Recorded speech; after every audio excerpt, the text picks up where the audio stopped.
Nous sommes avec Emmanuel Latraverse. Emmanuel, j'aimerais que tu réagisses à cette citation de Christine Fréchette. Et je cite, j'ouvre les guillemets, c'est dans l'ADN de la CAQ de gérer rigoureusement l'argent public.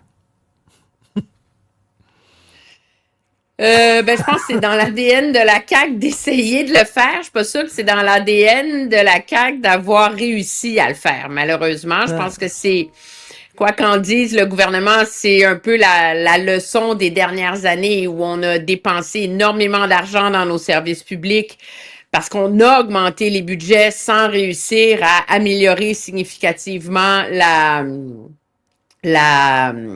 qualité des services aux citoyens. Gérer rigoureusement, c'est faire plus avec moins, c'est éviter le gaspillage, et malheureusement, je pense pas que c'est le bilan qu'on peut tirer de la CAQ. Puis surtout quand on regarde qu'on est encore pris dans le climat actuel avec l'incertitude économique, l'incertitude géopolitique, la crise du coût de la vie, la crise du logement. De quoi on parle? Troisième Du lien. troisième lien.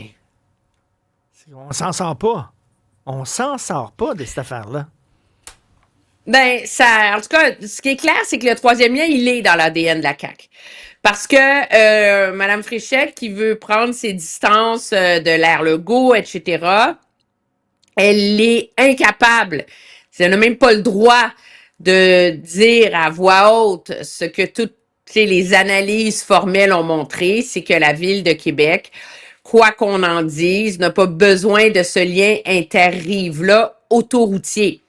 C'est ça l'enjeu. Je veux dire, je vois pas à quoi ça sert d'embaucher des experts comme la CDPQ qui sont supposés être des gourous de ces enjeux-là pour pas les écouter. Et ce que la CDPQ nous dit, c'est que oui, il y aurait un potentiel pour avoir un troisième lien, mais il faudrait que ça soit un troisième lien voué essentiellement au transport en commun, que ça ferait une grosse différence, etc. Mais sur la question du troisième lien autoroutier, à part pour invoquer la sécurité économique, puis ça, tu peux le défendre si tu veux.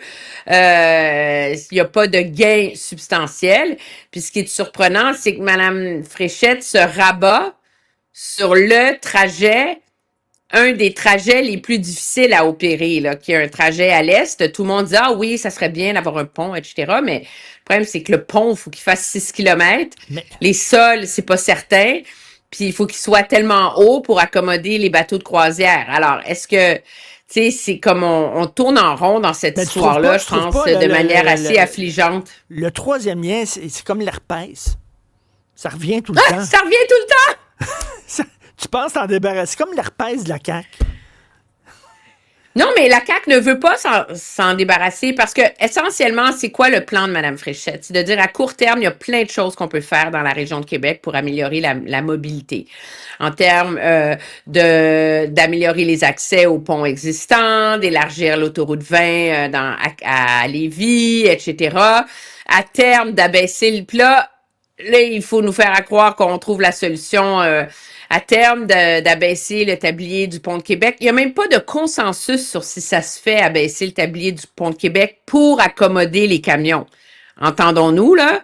Le MTQ, le ministère des Transports, disait en 2024 que c'était pas faisable, mais là, ce qu'il disait que c'était pas faisable parce que dans le fond, on voulait défendre le troisième lien, c'est là que on ne sait plus qui croire et qui comprendre. Mais oui. Mais tout ça pour dire que Mme Fréchette avait l'occasion de se débarrasser du troisième lien, puis là, ben, elle le fait pas. Elle le reporte au calendrier grec sous la forme d'un pont à l'est, auquel je pense bien peu d'électeurs vont croire, tu sais.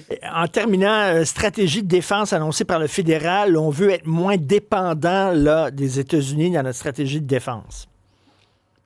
Oui, ce qui est intéressant, c'est bon, ça, on a compris que c'était le grand plan du gouvernement, mais tu sais, pour les gens qui essayent de comprendre ce que ça veut dire, là, essentiellement, il y a trois mots. Construire, associer, acheter.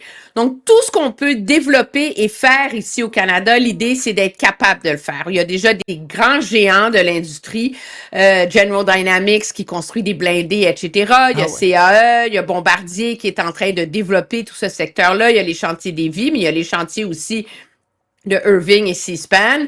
Donc, quelle autre industrie? Puis il y a les industries de demain en termes d'intelligence artificielle, en termes de drones, en termes de cybersécurité, de souveraineté numérique. Donc, tout ce qu'on peut faire ici, on essaie de le faire ici. Ce qu'on peut pas faire ici, on crée des partenariats avec d'autres pays. C'est la raison pour laquelle le Canada s'est associé là, à cet immense projet d'achat conjoint militaire européen pour qu'on fasse partie de leur chaîne d'approvisionnement. Donc, peut-être que nous, on construit pas l'avion ou le missile, mais on a des entreprises ici qui en construisent des parties.